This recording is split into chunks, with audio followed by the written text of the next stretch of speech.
Salut, bonjour, moi c'est Woody. Je vais vous conter mon récit. Alors, vous êtes prêts? Allez, on y va, ça commence, accrochez-vous! C'est écrit au gros caillou. Moi je pense que la quête du pourquoi, par Woody Edkit, c'est le titre, à peu près. Alors, il y a plein de blabla, la liste des chapitres et la suite. Alors, laissons un peu de suspense quand même. Alors, présentation de l'auteur. Pour préserver l'image dépravée de sa profession, Woody, c'est mon hétéronyme si l'on veut, écrit entre 3 siestes et 2 murges, ce qui a quelques répercussions sur son style et sa santé mentale. Mais peut-être qu'un jour, il deviendra nouvel homme et en profitera pour mettre ses divulgations au propre et se trouver une histoire, des valeurs, des principes et des idées. Mais en attendant, il s'amuse et ça lui suffit. Quant à l'histoire, sa présentation est la suivante. Bonjour! Je rentrais chez moi, là-haut, vers le brouillard, moi beau roman de mon rang, lorsque, tel en cadeau de la Providence, je rencontrais au hasard du bord d'un chemin une romance d'aujourd'hui. J'avais alors le ciel à portée de main. Mais pourquoi penser au lendemain? Chapitre 1. Présentation. Moi, je pense que la réponse est dans le pourquoi. Le pourquoi, c'est quelque chose que chacun d'entre nous a en soi. Mais parfois, on ne l'écoute pas. Mais pourquoi? Parce que si, parce que ça, mais surtout parce que cela nous va. Mais en faisant comme si l'on a en soi des moi qui ne sont pas d'accord avec ça, on peut dépasser tout ça. Et là, c'est le dawa, la porte ouverte à tout et n'importe quoi.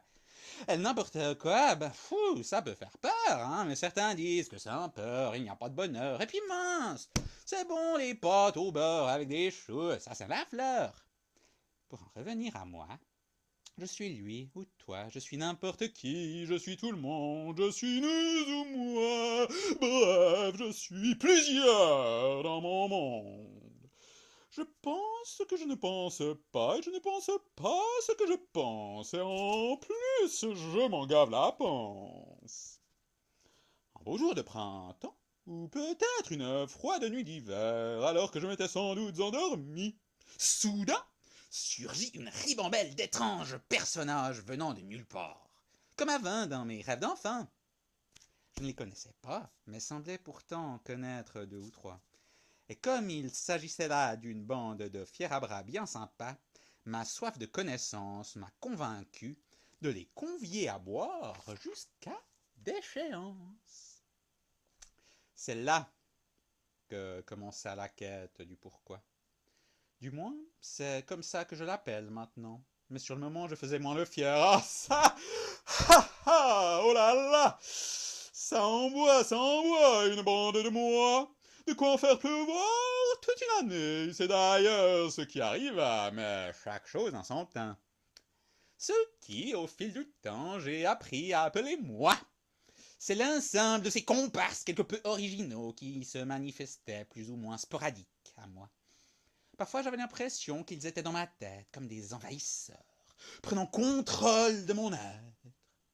Ils occupaient les moindres recoins de mon corps à me rendre infirme, supervisant les plus infimes de mes mouvements, dominant les plus intimes de mes pensées, pour donner un côté encore plus théâtral à cet enthousiasme désastre.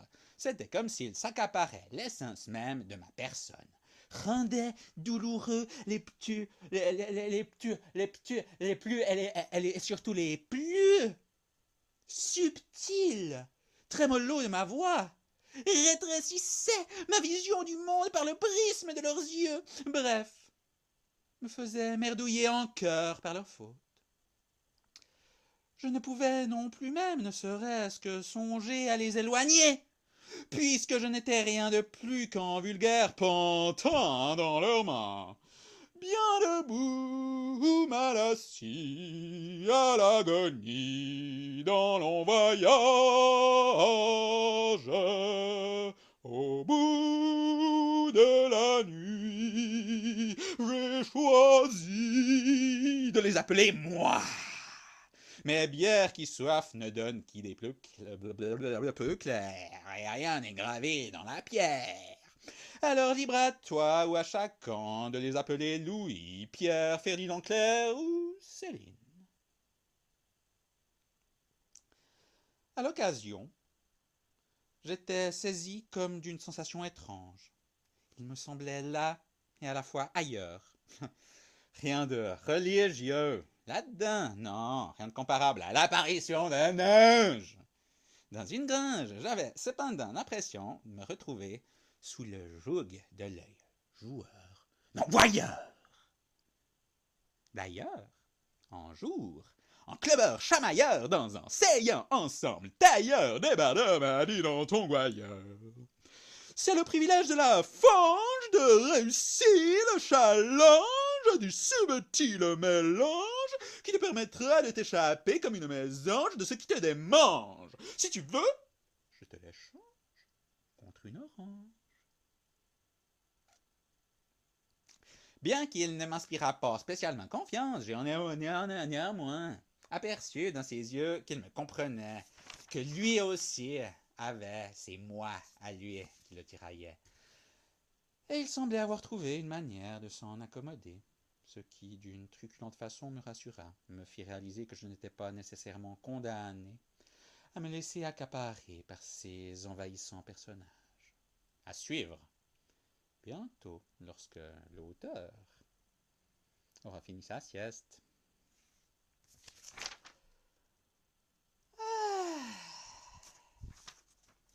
Chapitre 2.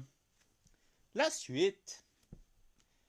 Telle d'une souterraine tergiversation, la suite est enfin là. Alors la voici, là maintenant, tout de suite. En exclusivité unique mondiale, et même intersidérale, si l'on veut. Parce que bon, soyons clairs, le pourquoi, c'est bien beau. Le pourquoi, c'est bien accrocheur. Mais on ne veut pas y passer des heures. Perso, à choisir, je préfère l'odeur des fleurs.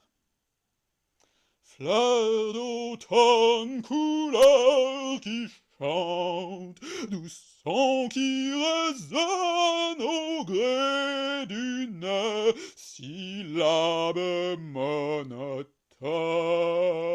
Viens, petite biche, oh oui, viens, rentre dans ta niche, oui, ta niche de questionnement, ta niche de jugement, ta niche de barrière et de réserve qui te fait parfois prendre le contour du questionnement par le contraire de l'entendement.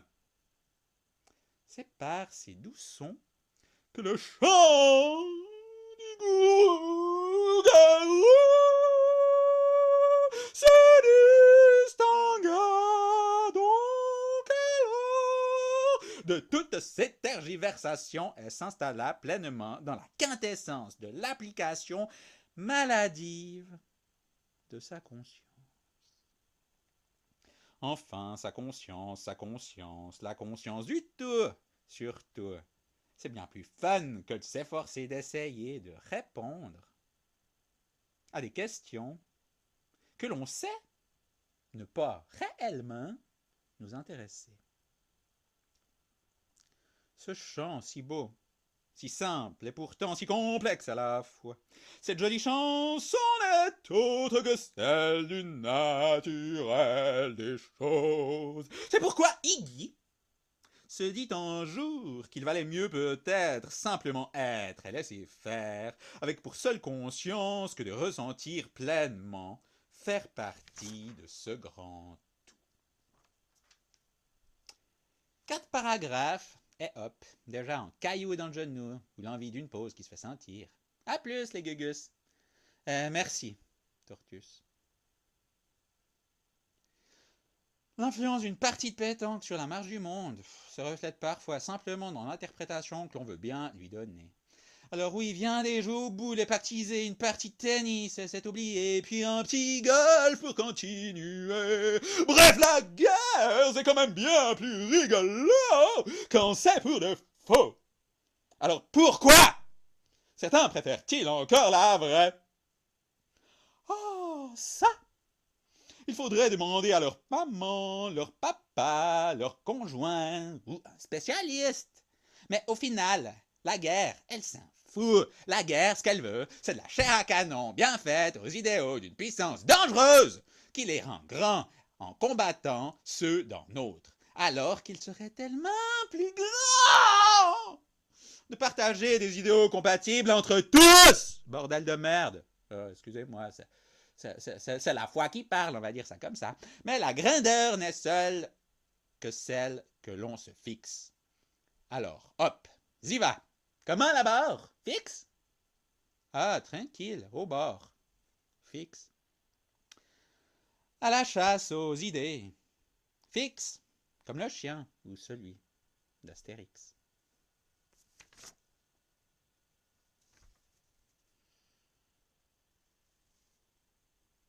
Gendarme et bras armés de mal armés. Je dégageais, là, un simple trait d'esprit, un point de vue, une posture philosophique, mes points sans faux mal m'en appris. Une horde de gendarmes, psychiatres et bras armés m'ont alors emprisonné sous leur aile bienveillante. Schizophrénie! Cria-t-il à l'unisson de leur époque naguère déjà révolue. Au diable en la patrie. C'est donc à l'aune de cette nouvelle vie que je puis m'octroyer quelque peu de répit. Un Marcel, le Diogène de la flûte de Sinope enchantée, du lac des cygnes en cigogne. Entre misère nécessaire et habile volupté, acide et volubile, joue, toi aussi au débile, cynique de papier peint en stylo indélébile. Foxtrot, Genesis, sonne dans la musique. Ça sent bon, le renard aux épinards qui trotte au rythme des doigts sur le clavier. Comme la confiture qui dégouline le flot de mes pensées, s'élance et s'exprime.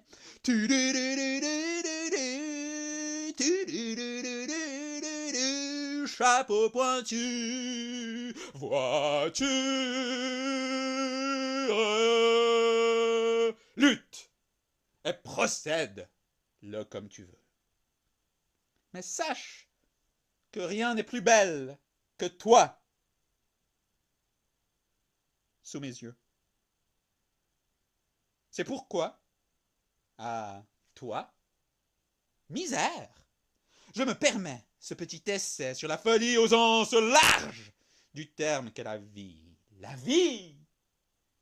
Le zizi de la fille, pour nous autres, ça commence par là. Enfin, là ou ailleurs, les bébés éprouvettes pourront peut-être en témoigner. Mais toujours est-il qu'ici est la vérité qui nous autres nous opprime.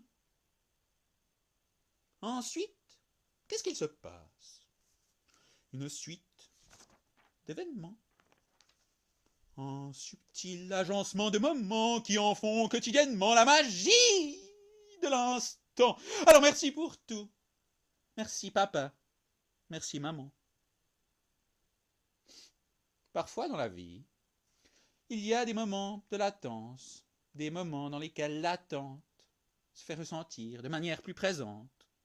Pour certains, c'est sur un quai de gare, dans un train, au détour d'un café ou dans un bain.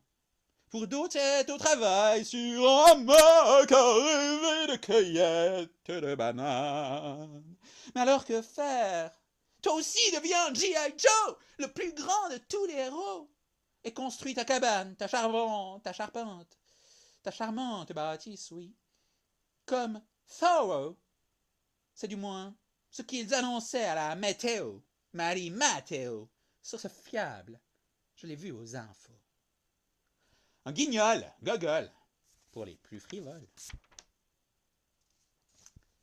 Fou, fou, fou. Mais la folie, qu'est-ce que c'est?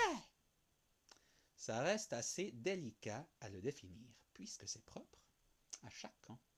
Mais chacun deal avec sa propre drogue, comme avec sa propre folie, avec son point de vue, avec son corps, avec son esprit.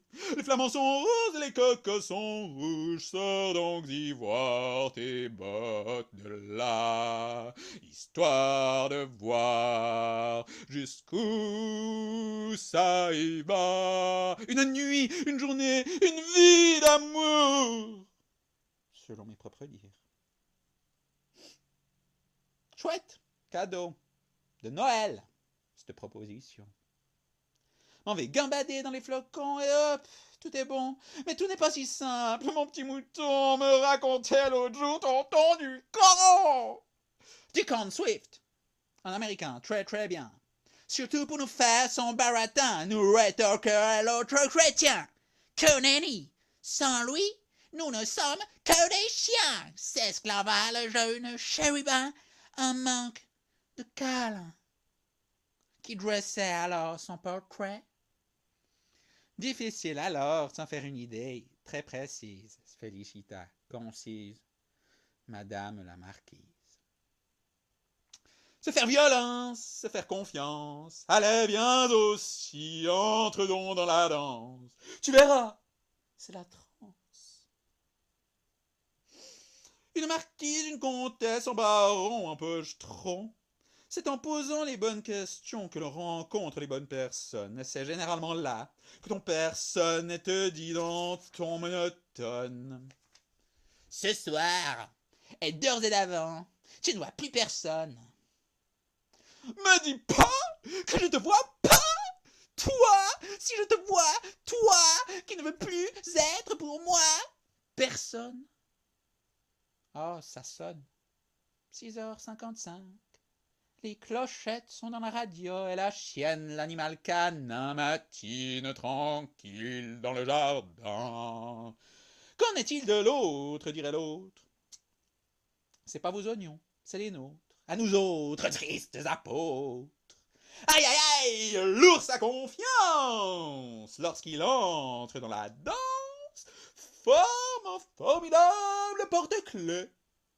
10 minutes, un paragraphe. Le rythme est là, comme à l'usine. De la vieille du bien calibré. Cache, ça s'appelle sur le dark web, des internets et autres jardins potagers. Mais chut, c'est Lord Voldemort qui nous le dit. Chut, c'est interdit. Il faut pas en parler. Et en plus, c'est dangereux. Ça peut exploser. Yeah, yeah, yeah. Quotidiennement, l'exposé de l'homme est fondamentalement bon. Lorsque l'homme est fondamentalement bon. Tout à fait. Mais ça commence par là. Alors reprenons. Exposé. 3 petits points. L'homme est fondamentalement bon lorsqu'il est gouverné par l'amour universel de ce qui est et de ce qui le gouverne. Ainsi qu'une foulitude d'autres choses qui dépassent nos entendements actuels. Qu'en est-il du futur? À nous de le vivre et produire à loisir de l'inspiration. Quotidiennement, telle une hygiène de l'instant, prendre le temps ne serait-ce que l'espace d'un instant, de prendre le temps.